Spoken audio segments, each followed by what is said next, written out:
भगवान सुखदेव जी ने जब ये कथा सुनाई, राजा परीक्षित बड़े प्रसन्न हुए, बोले और सुनाइए बाल कृष्ण ने क्या क्या लीलाएं की। तो बहुत अच्छी लीला कर, छठी के दिन इतनी अच्छी लीला कर दी, और भी क्या क्या लीलाएं की। सुखदेव जी बड़े प्रसन्न हुए। क्यों? जब श्रोता सुनना चाहे तो सुनाने में आनंद आता है, हाँ? और श्रोता न सुनना चाहे तो वक्ता को आनंद नहीं आता है। उन्होंने पूछा और सुनाइए। अब सुनाते हैं भगवान। कदाचिदौत्थानिक कौतुका प्लवे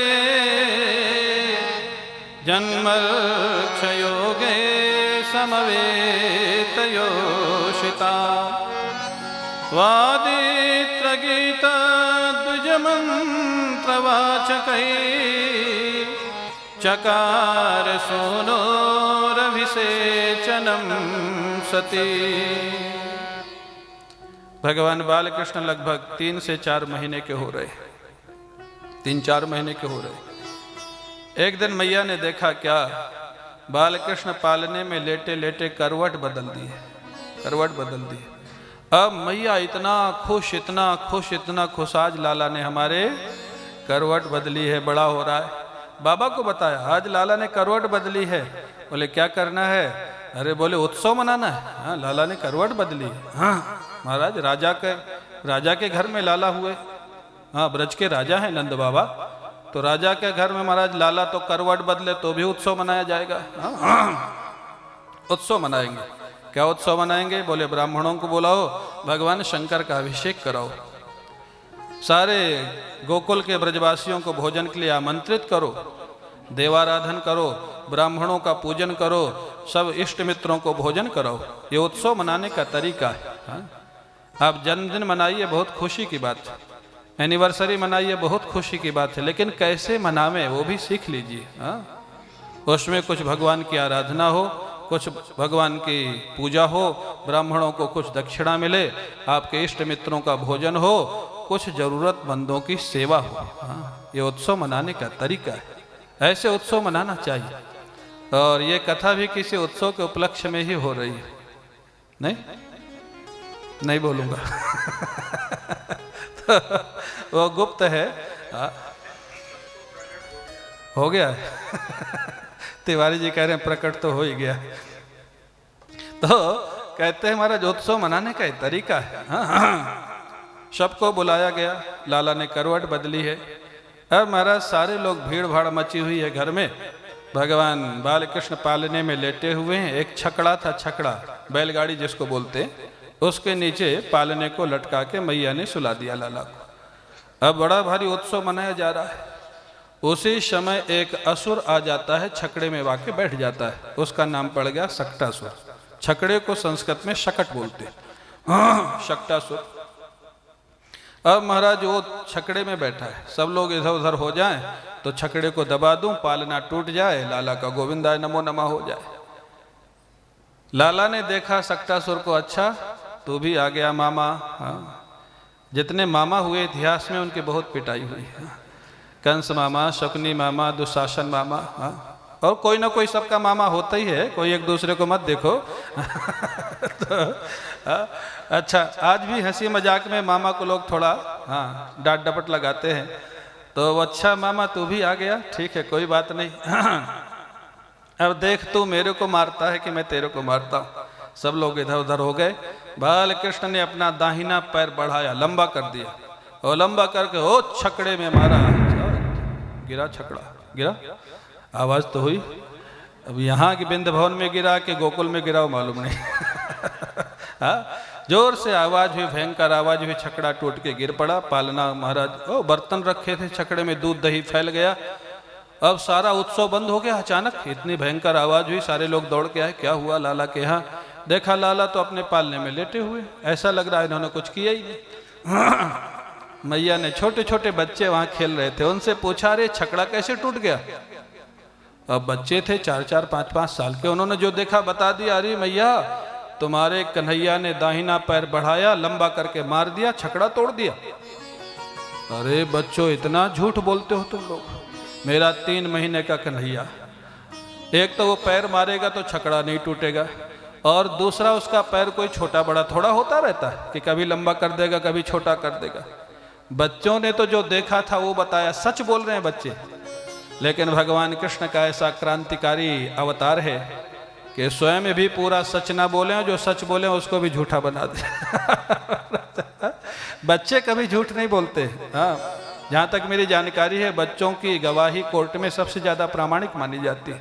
मेरे को किसी ने बताया, अब आजकल है कि नहीं मेरे को नहीं मालूम। जज साहब तो बैठे हैं यहाँ। तो एक बार क्या हुआ, बम्बई में पंडित श्रीनाथ जी बनारस के, अभी शायद है उनका शरीर, रामायण के कथावाचक, अब तो बाहर नहीं जाते काशी से, वो आए हुए थे प्रेमपुरी आश्रम में, कथा चल रही थी। और उनका भक्त कोई रहता था जसलोक हॉस्पिटल के आसपास, वो आया नहीं 2-3 दिन। उन्होंने सोचा लगता कुछ बीमारी मार होगा, कथा के बाद सोचे मिलते हुए चले जाएं। बिना सूचना के घर पहुंच गए। वो घर में था और स्वस्थ था। और वो जैसे गुरु जी को देखा, इनका शिष्य था, अरे गुरु जी आप कब आए, हमको तो पता ही नहीं लगा। 5 साल का उसका पौत्र था। अरे बाबा कार्ड आया था ना कि गुरु जी की कथा होने वाली। अब बाबा को तो घड़ों पानी पड़ गया। अब बच्चे को क्या पता कि बताना है कि नहीं बताना। वो बोल दिया कार्ड आया था ना बाबा कि गुरु जी की कथा हो रही। तो माने बच्चे झूठ नहीं बोलते, लेकिन यहाँ भगवान कृष्ण ने बच्चों को भी झूठा सिद्ध कर दिया। कैसे माने यशोदा मैया, 3 महीने का बच्चा कैसे पैर मारेगा और कैसे गाड़ी को तोड़ देगा। बच्चों को डांट लगाई, बच्चे बेचारे क्या करें। फिर ठीक है, यशोदा मैया ने कहा कुछ भी हुआ लाला तो सुरक्षित है, एक बार रुद्राभिषेक और कराओ। भगवान शंकर ने रक्षा की हमारे लाला की। दोबारा रुद्राभिषेक हुआ, पंडितों को दोबारा फिर दक्षिणा दी गई। पंडित लोग भी बहुत प्रसन्न, मन ही मन सोचने लग गए इनका लाला रोज छकड़ा तोड़े। तो रोज रुद्राभिषेक होगा, रोज दक्षिणा मिलेगी, क्यों रोहित जी। हा? तो ये महाराज, भगवान का तो अवतार इसीलिए होता है, विप्रधेनु सुर संत हित लीन मनुज अवतार। ब्राह्मणों का भला हो, संतों का भला हो, गायों का भला हो, इसीलिए भगवान का अवतार होता है। विप्रधेनु सुर, देवताओं का भला हो। फिर रुद्राभिषेक हुआ, सबका भोजन कराया गया। अब महाराज भगवान और बड़े होने लग गए, 4-5 महीने के हो गए। नामकरण का समय आया। पहले नामकरण 4 महीने बाद ही होता था प्राय, अब तो जन्म के पहले ही निश्चय कर लेते। अब बताते शायद रजिस्ट्रेशन वगैरह कराना पड़ता है, जो भी कारण है दोनों निश्चय कर लेते हैं। बेटा होगा तो ये रखेंगे, बेटी होगी तो ये रखेंगे। तो ठीक है, जो भी जैसी परिस्थिति, देश काल परिस्थिति। लेकिन मैं फिर भी कहूँगा भगवान के नाम पर बच्चों का नाम रखना गूगल गुरु से मत निकालना। नेट से जो निकालते हैं ना, अजीबो गरीब नाम निकलते हैं वहाँ से, कोई उनका मीनिंग नहीं होता है। महाराज नामकरण का समय आया। गर्गाचार्य जी को वसुदेव जी ने भेजा, जाइए हमारे बच्चे अब बड़े हो रहे हैं, नामकरण करके आइए। नंद बाबा के यहाँ गए, बड़े प्रेम से महाराज नामकरण की व्यवस्था हुई गौशाला में। क्यों? गर्गाचार्य जी पुरोहित हैं यदुवंश के, वसुदेव जी के। और कंस को अगर ये समाचार मिल गया कि गर्गाचार्य जी ने नंद बाबा के बच्चों का नामकरण किया है, तो उसको संदेह हो जाएगा कि ये बच्चे कहीं वसुदेव जी के तो नहीं, क्योंकि नंद बाबा हैं वैश्य परिवार से और वसुदेव जी हैं क्षत्रिय परिवार से। तो गर्गाचार्य जी अगर उनके बच्चों का नामकरण करने गए हैं, मतलब ये बच्चे कहीं वसुदेव जी को तो नहीं, ये संदेह हो जाएगा। इसलिए बहुत छिपा करके नामकरण किया गया, गौशाला में, महल में भी नहीं किया। गौशाले के दरवाजे बंद कर लिए गए। नंद बाबा, यशोदा मैया, रोहिणी मैया, दोनों बच्चे, गर्गाचार्य जी, बस इतने ही लोग थे, किसी को नहीं बुलाया। पारिवारिक भागवत, पारिवारिक नामकरण था। तो महाराज किसी को नहीं बुलाया, जैसी परिस्थिति वैसा करना चाहिए। अब महाराज इधर यशोदा मैया ने एक विनोद किया। यशोदा मैया ने रोहिणी मैया के बेटे को ले लिया अपनी गोद में, रोहिणी मैया को अपने बेटे को दे दिया। गर्गाचार्य जी से पूछा नाम बताइए हमारे बच्चे का, पहले हमारे बच्चे का नाम बताइए। गर्गाचार्य जी तो ब्रह्मनिष्ठ महापुरुष थे, फिर पौरोहित्य कर्म क्यों स्वीकार किया? उनको पता था इस परिवार का अगर पुरोहित रहूंगा तो इसी परिवार में आगे भगवान का अवतार होने वाला है, तो भगवान का भी सारे कर्म करने का अधिकार मेरे को मिलेगा, इसलिए पौरोहित्य स्वीकार किया था। पौरोहित्य कोई बहुत उत्तम कर्म नहीं है। अब महाराज गर्गाचार्य जी तो बड़े विद्वान सिद्ध पुरुष पहचान गए। यशोदा मैया को कहते हैं बड़ी सुंदर भाषा में, अयम ही रोहिणी पुत्रो रमयन् सुहृदो गुणैः आख्यास्यते राम इति बलाधिक्यात् बलं विदुः यदो नाम पृथक भावात् संकर्षण मुशन्त्युत। रोहिणी मैया, ये तो आपका बालक ही नहीं है, ये बालक, यशोदा जी से कहे तो रोहिणी मैया का बालक है, आपका बालक नहीं है। और इसी का नामकरण पहले करना है तो इसका पहला नाम होगा राम। रमन्ते योगिनः यस्मिन् अथवा रमयन् सुहृदो गुणैः, जो सभी को रमण करावे या जिसमें सब रमण करें उसका नाम होता है राम। रम क्रीड़ायाम, जिसमें सब रमण करें। बलराम जी सबको आनंदित करने का हमेशा प्रयास करते थे, खुश रखने का प्रयास करते थे। और दूसरा नाम क्या होगा? बोले इनमें ताकत बहुत ज्यादा होगी तो इनका दूसरा नाम होगा बल। तो बल और राम मिलकर के हो गया बलराम। तीसरा नाम क्या होगा? बोले संकर्षण। संकर्षण नाम क्यों होगा? संकर्षयत, जो मिला मिला करके प्रेम कराने का प्रयास करे उसका नाम है संकर्षण। कई लोग कहते हैं कि इनको देवकी के गर्भ से खींच करके रोहिणी के गर्भ में रखा गया, वो अर्थ भागवत में नहीं है। भागवत में स्पष्ट कह दिया यदूनाम अपृथक भावात्, उस अर्थ में संकर्षण शब्द यहाँ प्रयोग नहीं है।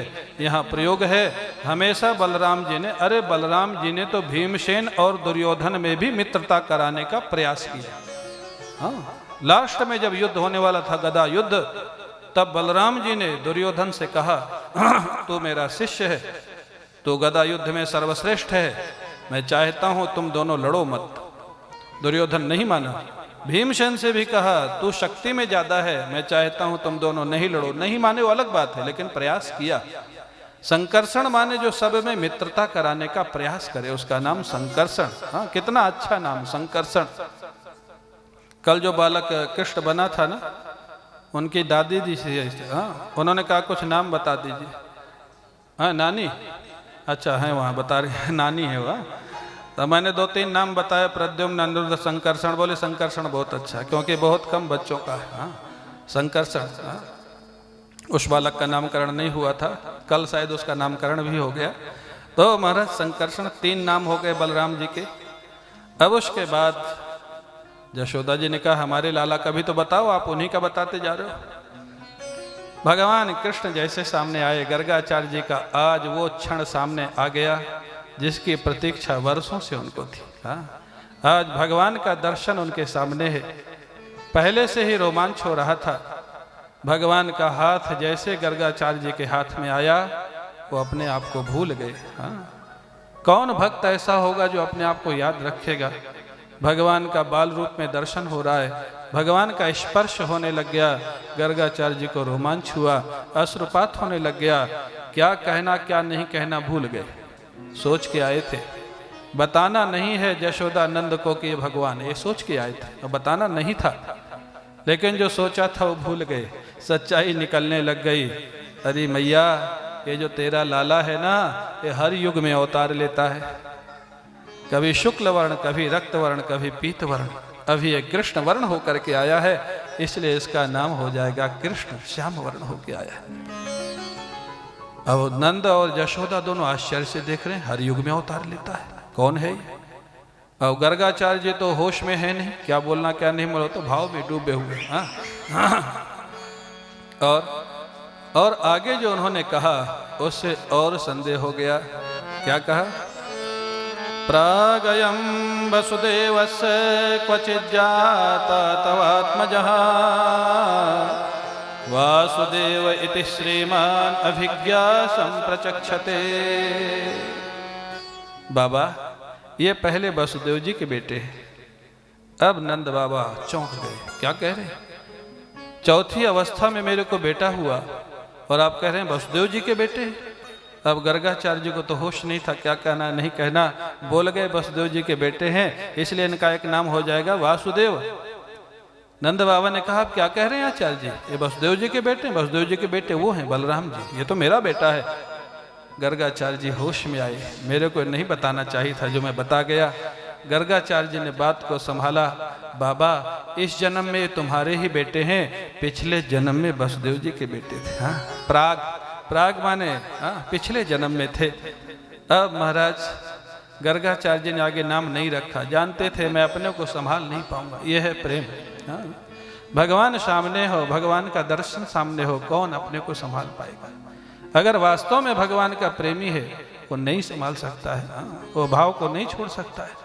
आश्चर्य होता है, गर्गाचार्य जी ने आगे नाम ही नहीं रखा है। हाँ, इतने कह दिया, नारायण समो गुणई, तुम्हारा जो लाला है नारायण के जैसा है। ये नहीं कहा नारायण है, नारायण के जैसा है। कीर्ति में, यश में, शक्ति में तुम इनकी आश्रय रखना, ये तुमको पार कर देगा। हाँ? गर्गाचार्य जी का जीवन धन्य हो गया, जिसलिए उन्होंने पौरोहित्य स्वीकार किया था, आज उनको फल मिल गया। भगवान का नामकरण, भगवान का दर्शन, भगवान का स्पर्श। गर्गाचार्य जी बड़े प्रसन्नता पूर्वक नंद बाबा से विदाई लेते हैं और वहां से चल पड़ते हैं।